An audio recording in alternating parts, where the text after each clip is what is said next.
It was a state funeral worthy of a hero.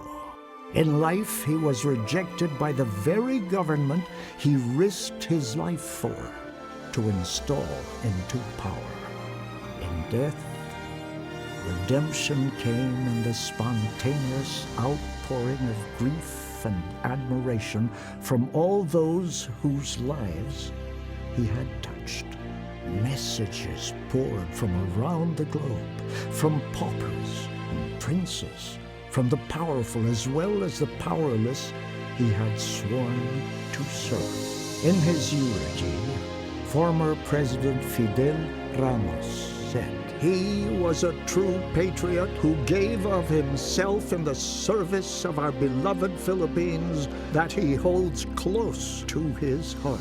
Cardinal Gaudencio Rosales had this to say: "He gave of himself completely to the quest and helped recover freedom for the people, not by forwarding himself, but by volunteering to slay his own personal ambition."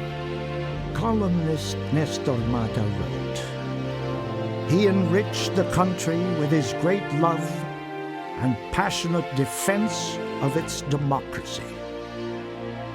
Doy himself loved to say, "To be a good man, you must be good not to yourself, but to others. Your thoughts should lead, but your heart must follow." It was his dream to inflame the youth with a passionate love of country. But eagles never die, and the hero lives on to inspire us as long as we can remember.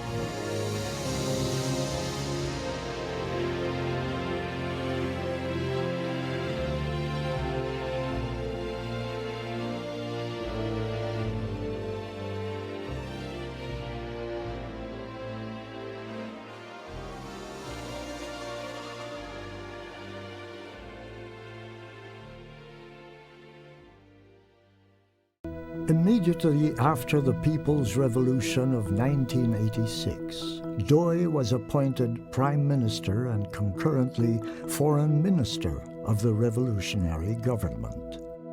Although a contemplative man who carefully weighed the consequences of his actions with great care, Doy took to his new job with boyish enthusiasm. As he walked through the historic corridors of the old Department of Foreign Affairs in Padre Faura on his first day in office, he drew inspiration by the fact that the first Minister of Foreign Affairs in the cabinet of Emilio Aguinaldo was a fellow Batangueño, Apolinario Mabini. He seized this historical episode to rally the demoralized career diplomats that the new government would restore professionalism in the diplomatic service true to the ideals first set forth by Mabini. Without much fanfare, Doy had crafted in his mind a new vision and mission for the conduct of a new nation's foreign relations.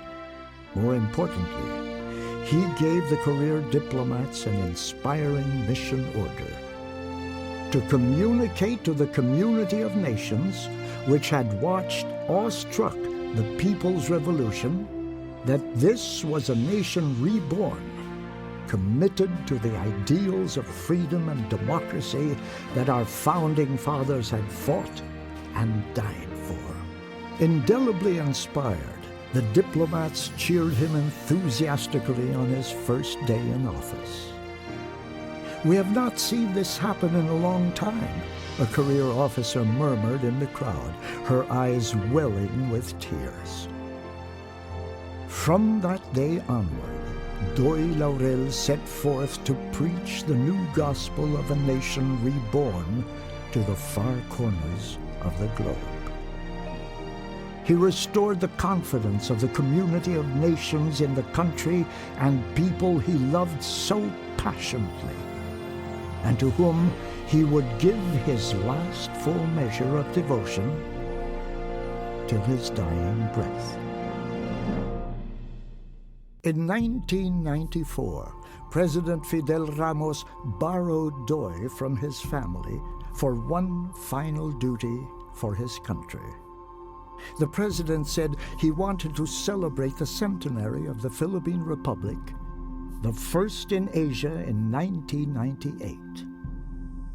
He said he could think of no better person to head the Philippine Centennial Commission than Doy Laurel.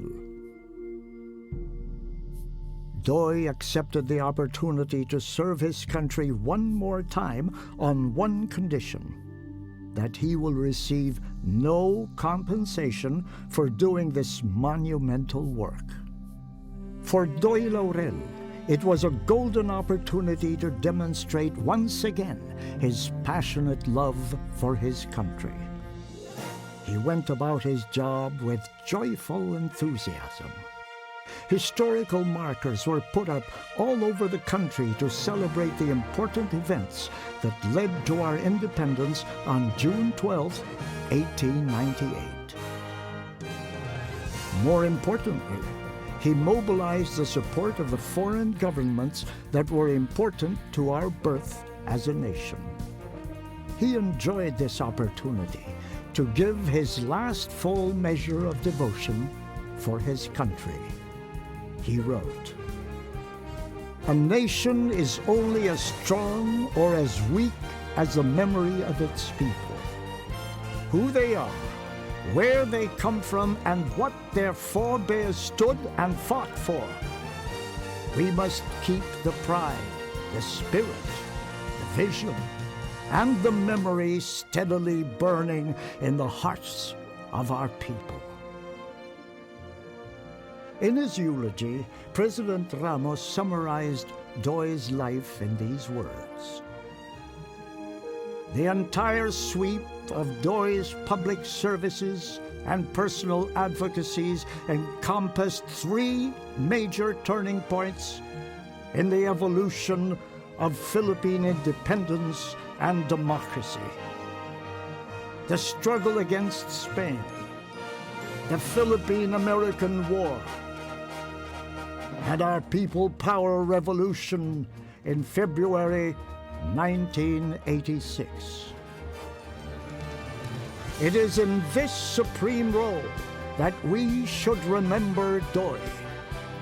He has left a legacy for Filipinos of today and of the future to benefit and treasure."